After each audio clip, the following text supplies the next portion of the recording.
Coucou, je voulais vous faire une toute petite vidéo pour vous donner des pistes un peu d'interprétation quand vous avez un nouvel oracle ou un nouveau tarot.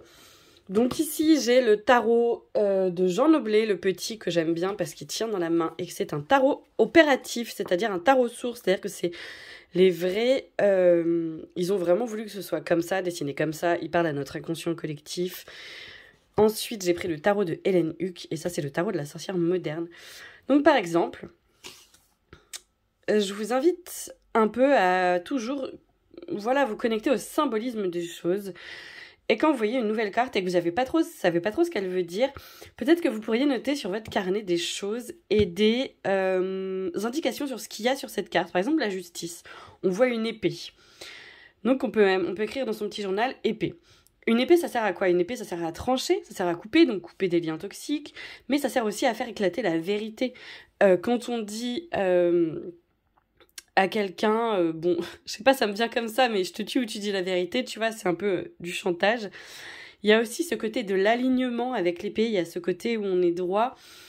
Il y a Jésus qui a dit, je ne viens pas faire la paix, mais je viens pour l'épée, je sais plus exactement, mais en gros, c'est pour faire vraiment s'aligner la vérité, en fait, tu vois.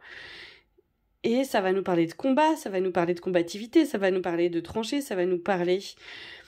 aussi, tu sais, les chevaliers sont adoubés avec une épée, donc il y a ce côté un petit peu comme si c'était un outil sacré. Tout le monde n'a pas une épée, c'était les chevaliers qui avaient des épées, c'était vraiment des gens qui avaient été adoubés, qui avaient été sélectionnés, qui avaient été sacrés chevaliers.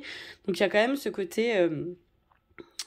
bah voilà, très confrérie, très magie avec l'épée. Mais en tout cas, tu sens qu'avec la justice et le fait qu'elle ait une épée dans la main, ça peut être violent. C'est pas une carte douce, la justice. Ensuite, il y a la balance. Donc, qui va... Pareil, tu peux écrire à côté de toi qu'est-ce que veut dire la balance, faire le pour, peser le pour, le contre. Comme en Égypte, à la fin de ta vie, on pesait ton âme. Et si ton cœur était plus léger qu'une plume, tu pouvais évoluer, sinon tu te faisais bouffer. La justice, elle a un voile derrière, elle a une couronne, elle est connectée au ciel. Elle a une longue robe. Alors à quoi ça sert d'avoir une longue robe? C'est confortable, ça sert à se cacher. Ensuite, tu peux interpréter les couleurs. Si on passe à d'autres, par exemple ici, avec l'amoureux, vous savez, on va parler du choix et de l'engagement, mais aussi du choix de l'incarnation. Cette idée de, en fait, t'es venu sur Terre pour aimer telle ou telle chose, t'as pas le choix. Tu vois ce que je veux dire? Accepte ton incarnation. Souvent, on parle de la flèche en disant la flèche, c'est le divin qui pénètre dans la matière. C'est comme, tu sais, le tarot, c'est fait pour ça. On n'a pas le choix, en fait. Le tarot est là pour te rappeler que tu dois amener du divin dans la matière et que c'est ton âme. Elle est là pour avoir une... Bah, c'est le voyage du fou, quoi.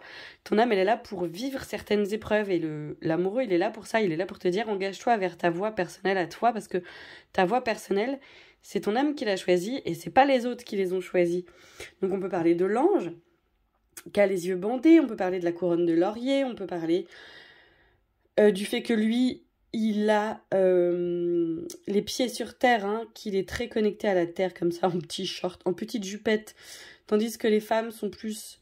Vous savez, c'est des habits de nobles un peu plus, hein, ça. C'est des habits un peu de personnes qui savent, hein, des personnes qui ont la science, la sagesse, la connaissance, alors que lui, il n'a pas trop la connaissance encore, il n'est pas anobli, mais il est l'âme qui vient s'incarner pour vivre ce que son âme a vraiment eu envie de vivre, quoi. Sa mission divine, en fait. Qu'est-ce que je peux vous dire? Le bâton de pèlerin, qui peut nous parler un petit peu de la sagesse et de la recherche, hein, de recherche de qui on est, recherche de sens. La roue de fortune, la roue, ça correspond à... Tu sais, la roue, c'est un symbole très païen. C'est la roue du temps, la roue des énergies, la roue des saisons, le cycle, la roue des incarnations aussi. C'est connecté à tout ça. La force, il y a le côté animal. Donc, en fait, simplement en regardant... Par exemple, là, on va parler du Graal. Le Graal, c'est quoi? Une coupe qui est ouverte comme ça, de ce côté-là. Elle va prendre ce que la source lui donne et elle va être un réceptacle de la source du divin. Alors que tournée de l'autre côté, la coupe, elle va être au contraire fermée à tout ce qui est divin, fermée à tout ce qui est au-dessus d'elle et dans l'ego et tout ça. tu vois, la reine d'épée. Bon, ce que je veux dire, c'est que je vous invite vraiment à travailler sur les symboles. Mais bon, là, je vous parle de tarot, mais évidemment, avec des oracles, ce sera pareil. Par exemple, que représente l'eau dans la tempérance? Que présente deux jarres? Quel est l'intérêt de faire transvaser deux jarres comme ça? Par exemple, quand quelque chose est trop chaud, on va le faire transvaser d'un vase à l'autre pour qu'il soit moins chaud. Peut-être pour tourner cette fois sa langue dans sa bouche. Peut-être pour équilibrer les polarités. Deux serpents qui s'embrassent comme ça, le rouge et puis le bleu. L'incarnation et le divin, le troisième œil en termes de fleurs, fleurir, la fertilité, le côté connecté à la terre et puis le côté on est tous là pour fleurir. Vous voyez ce que je veux dire, c'est que je vous invite vraiment, pour décrypter les cartes, à regarder chaque symbole, quoi. Qu'est-ce que le Lemniscat? À quoi il correspond? Le battleur, pourquoi est-ce que le battleur est devenu le magicien? Bon, alors ça, je crois que je ne vous l'ai pas spécialement dit, mais c'était pour enlever le côté religieux. Hein. Le tarot de Marseille est très catholique de base. Il y a le Saint Graal, hein, il y a Marie-Madeleine, il y a tout ça, il y a Jésus, hein, le pendu, Marie-Madeleine dans le monde. Il y a beaucoup de choses qui sont connectées à l'hermétisme, mais aussi au catholicisme. Hein, il y a le pape, la papesse, enfin évidemment. Il y a le diable, hein, qui est très catholique, le diable. Donc, ce que je voulais vous dire, c'est que le Rider-Waite, en fait, ce qu'ils ont fait, c'est qu'ils ont enlevé... Le pape, c'est devenu l'hiérophante. Ils ont enlevé toutes les notions un peu trop catholiques du tarot de Marseille, le Rider-Waite, pour que ce soit un peu plus... c'est du New Age, hein, le Rider-Waite, donc c'est moins orienté catholique. La maison de Dieu, elle est devenue la tour, par exemple, parce que la maison de Dieu, c'est l'église, hein. C'est ce qui te connecte au divin. Le diable, il est resté le diable, d'ailleurs. Mais bon. Enfin, voilà, donc j'avais envie juste de vous parler de ça. N'hésitez pas, parce que j'ai reçu plusieurs questions, à bien regarder le symbolisme des cartes. Ça va vous aider. Et à noter sur votre petit carnet, tiens, le pendu, qu'est-ce qu'il a? Le pendu, il a telle lettre hébraïque sur lui. Il est connecté à l'arbre. Qu'est-ce que l'arbre, ça veut dire? L'arbre, c'est quoi? C'est les racines, donc c'est nos ancêtres. L'arbre, c'est notre connaissance. C'est aussi la communication des arbres. Vous voyez ce que je veux dire?